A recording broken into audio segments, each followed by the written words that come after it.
The world's eyes are on the US-Canada border, where a sudden political shock has captured global attention and left millions on edge. Tensions have simmered for months, but former President Trump's surprise visit to the border changed everything in an instant, turning simmering anxiety into outright alarm. Standing at the iconic Peace Bridge, Trump delivered a dramatic speech, threatening a full border shutdown in the name of American security, sending a clear and chilling message across the continent. His words sent shockwaves through Canada. Anger, disbelief, and confusion erupted overnight as Canadians struggled to process the implications.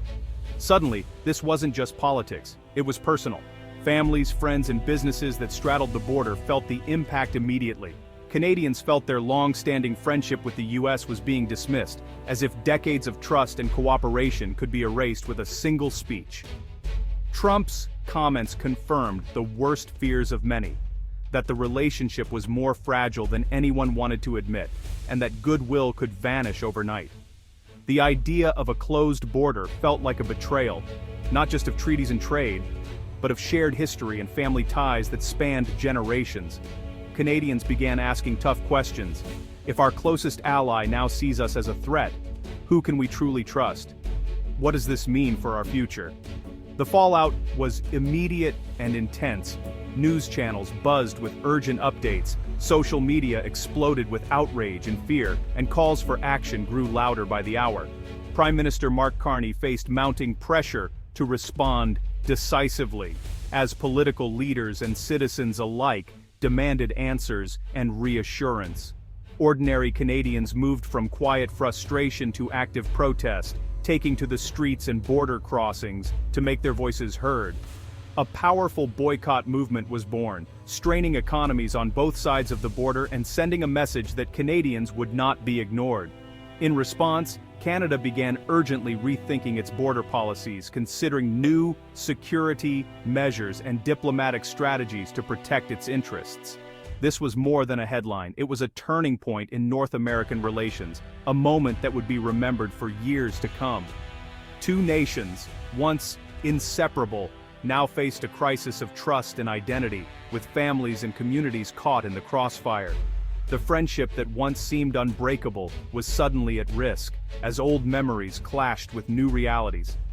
The world watched with bated breath as the US-Canada bond was put to the ultimate test, uncertain of what the future would hold for these two neighbors. Across Canada, a powerful grassroots movement is gaining momentum. Boycott America. What started as a few voices online has now become a national conversation, echoing from coast to coast. Ordinary Canadians are making a statement by refusing to buy American products and canceling their US vacations, choosing instead to support their own economy and culture.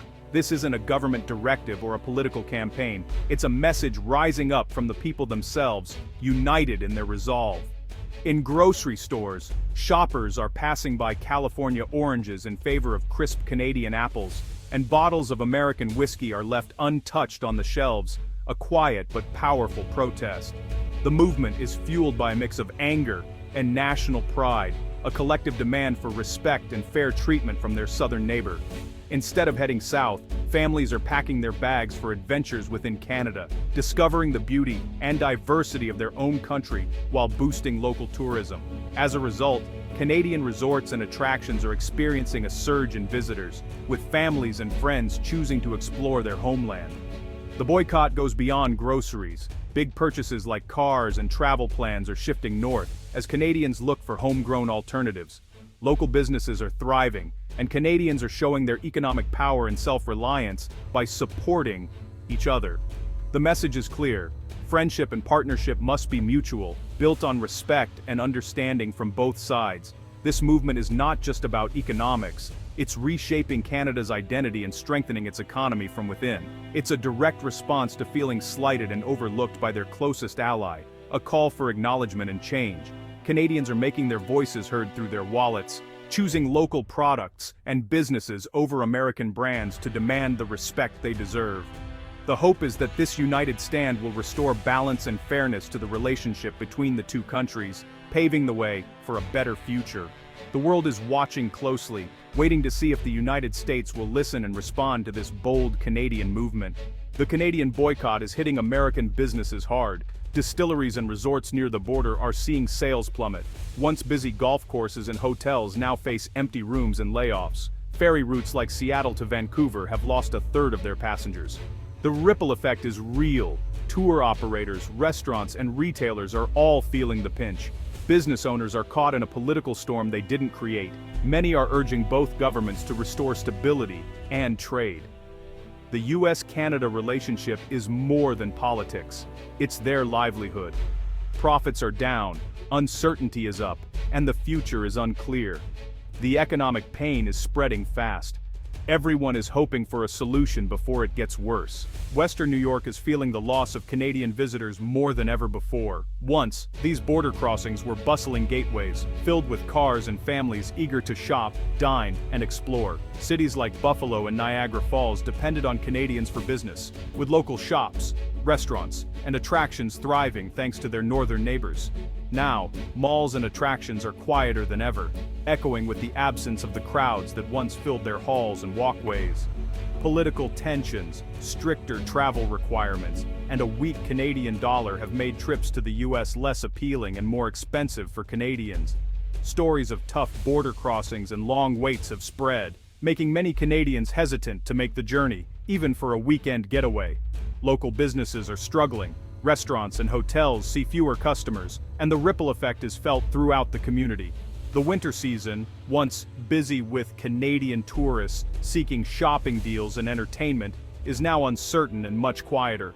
Business owners and officials are scrambling to adapt, holding urgent meetings and brainstorming ways to attract new visitors and keep their doors open. The reliable stream of Canadian tourism can no longer be counted on, leaving tour operators and attractions facing tough choices. The region faces tough questions about its economic future, as empty streets and shuttered storefronts become a common sight.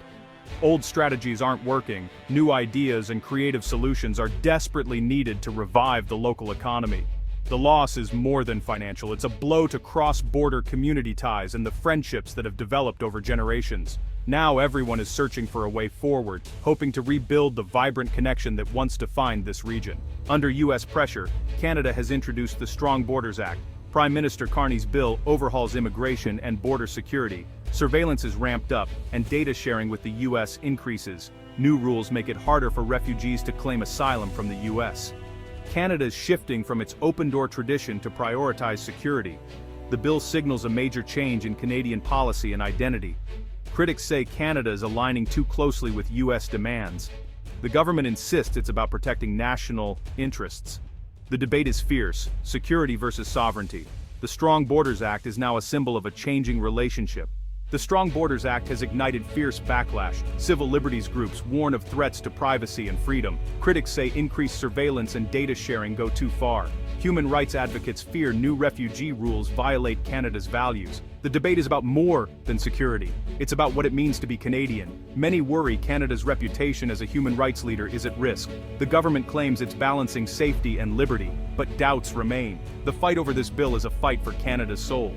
New York is adapting to fewer Canadian visitors. Tourism campaigns now target Americans from nearby states. Some businesses offer special deals to lure Canadians back. There's a strong desire to repair cross-border ties. Domestic tourism is helping soften the blow.